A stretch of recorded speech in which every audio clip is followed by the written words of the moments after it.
Olá, pessoal! Eu sou a Gláucia Murta e esse é o podcast O Que Quântico. A gente está começando mais um Bit Quântico e hoje a gente vai contar a história da Gabriela Barreto Lemos, que se enveredou tanto por teoria quanto por experimentos e que nesse percurso esbarrou em vários ganhadores do Prêmio Nobel. E a Gabriela, além de ser uma grande cientista, também é uma ótima contadora de histórias, como vocês já vão descobrir.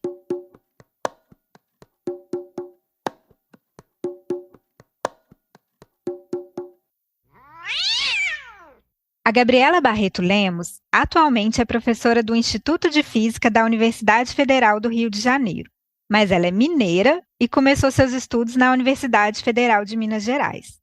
Aliás, você já deve ter notado que boa parte dos nossos entrevistados tem alguma conexão com a UFMG. E isso não é por acaso, já que tanto eu quanto o Léo fizemos o doutorado por lá e a gente se conheceu nesse período. Bom, mas para começar a contar a história da Gabriela, a gente perguntou como que ela se interessou pela física quântica. Como é que eu me interessei? Eu queria fazer cosmologia, na verdade. E na UFMG, na época, não tinha nenhum cosmólogo, não tinha ninguém para me orientar na graduação. Aí eu fui conversar com o coordenador de curso, né? Essa história começa lá no início dos anos 2000. A essa altura, a Gabriela já estava cursando a graduação em física e tentava entrar em alguma área de pesquisa mais específica. E já que não tinha ninguém para orientar ela em cosmologia, o coordenador do curso sugeriu uma outra direção. Então, ele me sugeriu que eu procurasse a professora Maria Carolina Nemes, que trabalhava, na época, com física de partículas. A professora Maria Carolina Nemes é um nome muito importante e muito querido na comunidade física brasileira. Eu tive o prazer de ter aula de quântica com ela e, olha, eu posso dizer que era inspirador ouvir sobre quântica de quem gostava tanto do que fazia. A Maria Carolina faleceu em 2013 e, em sua homenagem, foi criado o Prêmio Carolina Nemes para físicas em início de carreira cujo trabalho de pesquisa tenha contribuído de forma significativa para o avanço da física ou do ensino de física no país. Mas voltando para a Gabriela, ela foi lá, conversou com a Maria Carolina e acertou de começar a estudar física de partículas com ela. Isso foi no final do semestre, logo antes da Gabriela sair de férias. E quando eu voltei das férias, ela falou assim, olha, tem uma coisa que está me deixando muito mais animada do que a física de partículas. Uma coisa que está me deixando, assim, com perder sono, assim. Aí eram os experimentos do Serge Haroche. O Serge Haroche é um físico experimental francês que, nessa época, estava desenvolvendo técnicas pioneiras para manipular e medir sistemas quânticos. Essas técnicas levaram ele a ganhar o Prêmio Nobel de Física em 2012, e elas se baseavam em prender a luz, ou seja, prender fótons entre espelhos, no que a gente chama de uma cavidade. Ele conseguia ver uma situação tipo o gato de Schrödinger na cavidade, em que você tinha um átomo emaranhado com o fóton na cavidade. Então, ele estava criando gatinhos de Schrödinger. A gente ainda não explicou aqui no podcast o que é emaranhamento, mas no episódio 6 a gente vai falar um pouquinho disso. Por agora, não se preocupa se você não sabe o que significa um átomo emaranhado com um fóton. O importante é que a professora que ia orientar a Gabriela, a Maria Carolina Nemes, estava apaixonada por isso. E eu me apaixonei também. Aí eu vi os artigos do Serge Haroche. Aí eu comecei com ótica quântica e teoria quântica, a partir daí. Mas por que isso interessava tanto a Gabriela? Me interessava porque são fenômenos que estavam rolando ali que não fazem sentido na nossa lógica de pensamento da física, que a gente chama física clássica. Então, na verdade, essa era a grande questão, né? Tipo, é meio uma Alice no País das Maravilhas, em que, de certa forma, quando você lê um trabalho desse, assim, na graduação, para mim, eu sentia como a Alice que tinha, sabe, descido aquele buraco e tinha encontrado fenômenos completamente malucos, né? E fascinantes, mas que não fazem sentido fora do buraco, né? E eu queria morar num mundo que fosse todo assim, sabe? Minha revolta era que não conseguia ver os fenômenos quânticos no dia a dia. Então, eu queria entender por quê. Por quê? Então foi assim que a Gabriela fez iniciação científica com a Maria Carolina, e depois o mestrado também. Mas aí chegou o momento de decidir o que fazer no doutorado. Depois eu queria muito sair de Minas e até apliquei para um monte de bolsa fora. E recebi um monte de não. E muitos, mais do que receber muitos nãos, muitas coisas ignorando. O único e-mail, assim, que foi muito bonito, assim, foi a gente mandou para um físico chamado Claude Cohen-Tannoudji, que é um prêmio Nobel. O Claude Cohen-Tannoudji é outro físico francês, natural da Argélia, que ganhou o prêmio Nobel em 1997, devido a técnicas experimentais para manipular átomos utilizando lasers, num processo que é chamado de resfriamento de átomos. E ele mandou um e-mail tão bonito, porque ele conhecia o trabalho da Carolina, olha que beleza. E ela ficou tão emocionada com esse e-mail. Ele falou, olha, eu aposentei, né, super elegante o e-mail, assim, e falando que ele conhecia o trabalho dela, que ele respeitava muito o trabalho dela, e que ele tinha acabado de aposentar, e que, infelizmente, então ele não podia mais pegar aluno, mas que era para a gente escrever para um ex-aluno dele que chamava Alain Aspect, que hoje, assim, em algum momento eu acho que ele vai ganhar o prêmio Nobel, que é um cara que faz trabalho belíssimo, belíssimo. Essa entrevista com a Gabriela aconteceu em meados de 2022. E não é que a Gabriela é pé quente? Poucos meses depois, o Alain Aspect, de fato, ganhou o Prêmio Nobel de Física de 2022. Mas calma, porque quando ela recebeu a sugestão de contactar ele para possivelmente fazer o doutorado sob a sua orientação, o ano ainda era 2005. Será que deu certo? E aí a gente escreveu para Alain Aspect e nunca respondeu. Então, aí eu finalmente falei, então vou para o Rio de Janeiro, porque lá tem um cara muito famoso que é o Luiz Davidovich. O Luiz Davidovich é professor emérito de física na UFRJ e um grande nome da ótica quântica no Brasil. Hoje, ele também tem se dedicado a cargos importantes de política e de gestão. Por exemplo, ele foi presidente da Academia Brasileira de Ciências entre 2016 e 2022. Mas a sua carreira como físico teve muito destaque e ele também colaborou com nomes de peso da comunidade científica internacional. Que, inclusive, trabalhou com Sérgio Roche muito nesses experimentos, fazendo a parte teórica. Aí eu vim para o Rio. Aí tem uma curiosidade. Quando eu fiz a prova que a Gabriela se refere aqui é a prova de seleção para entrar no doutorado. E eu era muito boa aluna, mas eu engasguei, é uma coisa que eu faço bastante em provas, assim, dá um medo, assim. Aí eu não fui tão bem na prova. Então eu passei com bolsa, mas eu não fui, tipo assim, das primeiras. E aí, então, eu não consegui que o Luiz Davidovich me orientasse, mas ele sugeriu um jovem chamado Fabrício Toscano. O Fabrício Toscano segue firme e forte como professor na UFRJ. Só que ele trabalha numa área chamada caos quântico. E essa não era bem a área em que a Gabriela tinha planejado trabalhar. Mas no final das contas a gente conseguiu meio que alinhar as ideias, eu e Fabrício, e a gente estudou então sistemas quânticos em contato com ambientes onde tinha uma dinâmica caótica. E aí no final do doutorado, eu e Fabrício fizemos uma proposta experimental. Geralmente, o teórico faz proposta experimental e entrega para os experimentais realizarem, né? E, no entanto, quando eu fui entregar para os experimentais realizarem, o professor Paulo Henrique Souto Ribeiro... O Paulo Henrique Souto Ribeiro é hoje professor do Departamento de Física da Universidade Federal de Santa Catarina. Mas, na época, ele era chefe do laboratório lá na UFRJ, que fica na Ilha do Fundão. Só que ele disse que não tinha ninguém para realizar esse experimento que a Gabriela estava propondo. Todo mundo já estava ocupado com outros projetos. Mas que se a Gabriela estava mesmo interessada, eles tinham lá os equipamentos e ela podia tentar fazer o experimento ela mesma. Aí eu falei, quer saber? Eu vou fazer esse experimento. Gente, eu cheguei lá no laboratório, era um laboratório minúsculo. Era assim, uma mesa encostada na parede, uma mesa ótica, minúscula. Tinha um espacinho e só tinha um corredorzinho para você andar e acessar a mesa. E ali eu coloquei um computador e o Paulão, ele chegava na porta e ele é muito grande. Aqui, a Gabriela está falando do professor Paulo Henrique Souto Ribeiro, que também é conhecido como Paulão. Então ele chegava na porta, ele nem entrava. Só cabia uma pessoa lá dentro. E não cabia nenhum Paulão lá dentro, de jeito nenhum. E eu lembro que eu fiquei tão incomodada que aquele laboratório era tão seco que eu peguei um monte de. Porque laboratórios são escuros e eles não são muito, assim. Aí eu imprimi um monte de imagens dos jardins do Monet e cobri meu laboratório de Monet.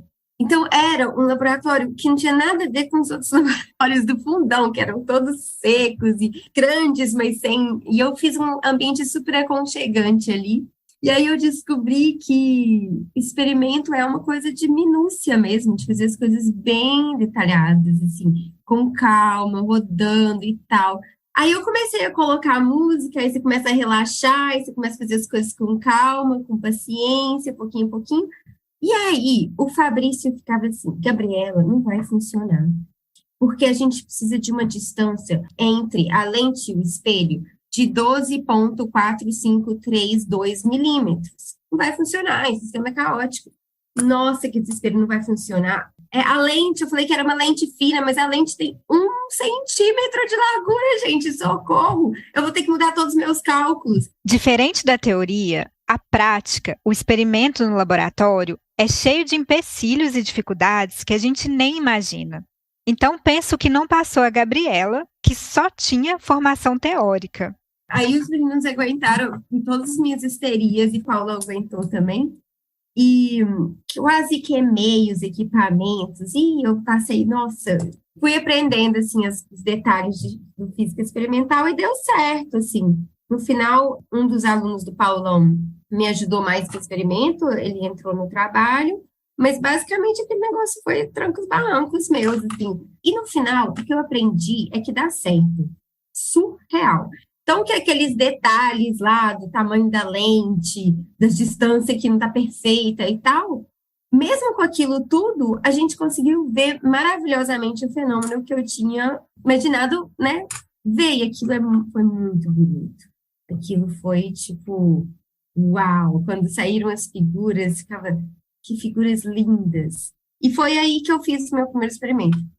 Essa saga toda, saindo da teoria até o experimento, passando pelo laboratório apertadinho com os jardins de Monet, é mais ou menos o resumo do doutorado da Gabriela. A próxima etapa é o pós-doutorado, ou pós-doc para os íntimos. E aí, quando eu fui para o pós-doc, eu queria voltar para a teoria, porque sei lá, eu achava mais assim, interessante. Queria sair daquele laboratório escuro. E eu apliquei para um monte de lugar.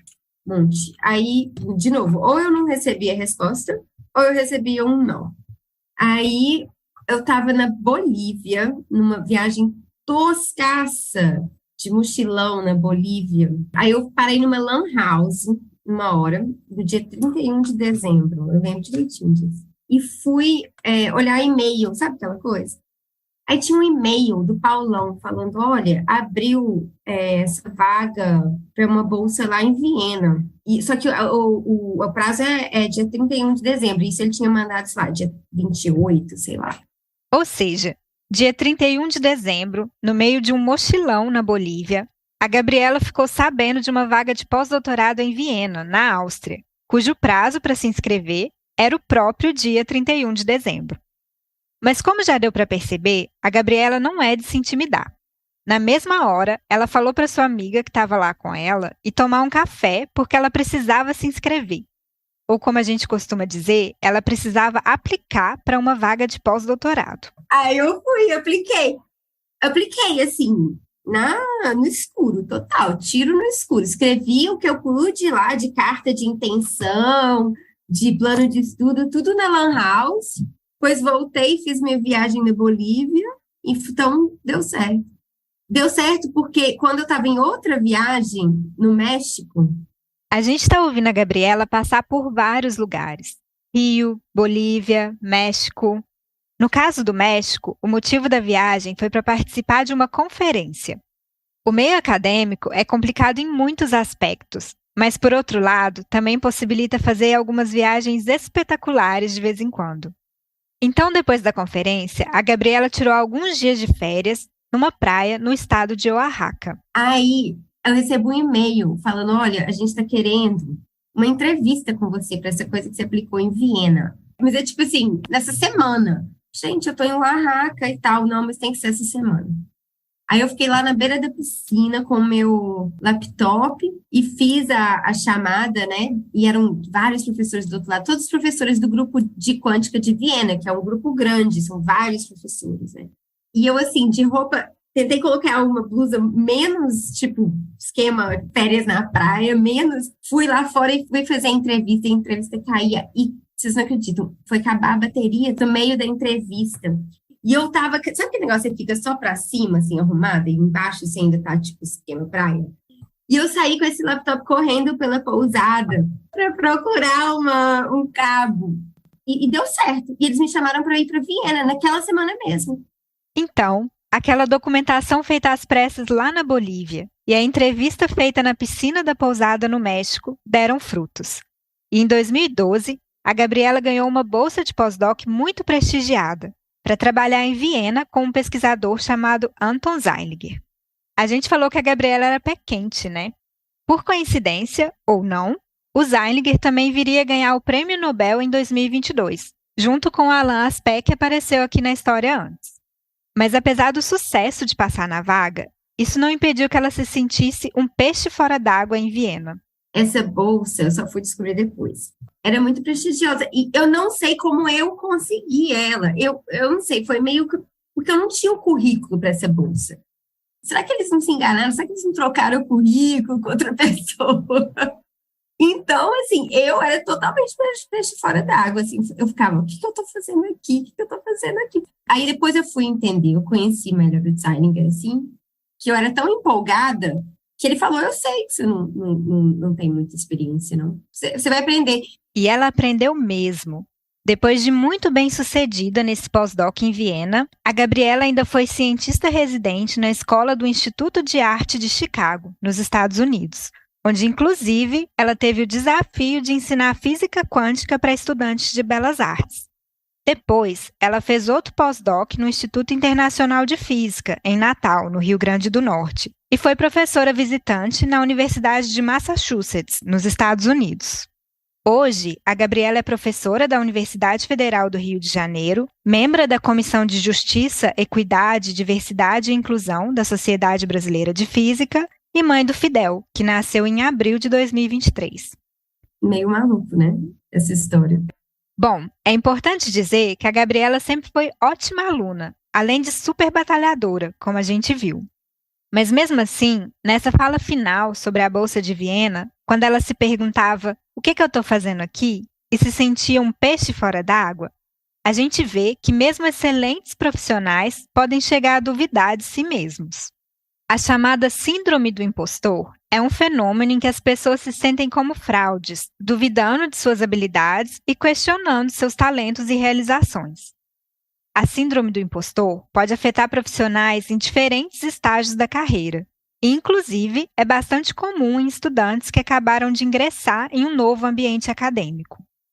No meu caso, a síndrome do impostor começou a bater quando eu parei de ser avaliada por provas e comecei a ser avaliada por análise de currículo, onde agora a contagem de pontos é mais subjetiva. Hoje, eu consigo lidar melhor com esse sentimento porque os anos de experiência me mostraram o valor das diferentes particularidades da minha trajetória. A ciência é um empreendimento humano e que, portanto, não deve ficar restrita a ser feita por um grupo de pessoas com um perfil específico. As diferentes trajetórias, que refletem diferentes culturas e formas de pensar e aprender sobre o mundo, só têm a contribuir para o avanço da ciência. E talvez fosse exatamente isso que a banca da Bolsa de Pós-Doc de Viena estava buscando quando selecionou a Gabriela.